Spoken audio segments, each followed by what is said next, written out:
আজ আমাদের কবুতরগুলো কেমন ফ্লাইং করে তা দেখানোর জন্য মূলত আজকের এই ভিডিওটি। ভাবলাম যে যেহেতু আজকে ছাড়তেছি ভিডিও আকারে আপনাদের সামনে প্রকাশ করি, কারণ এর আগেও আমরা অ্যান্টিবায়োটিক কোর্স চলাকালীন সময় আপনাদেরকে ভিডিও দিয়েছি এবং অ্যান্টিবায়োটিক কোর্স চলাকালীন সময় কবুতরগুলো কিন্তু বন্দি ছিল।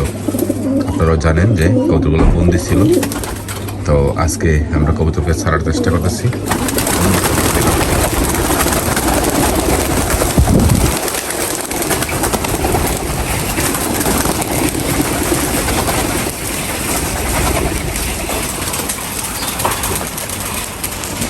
সবগুলো কবুতর ঘরের ছালে বসলো, তারপরে নারিকেলের ডালে।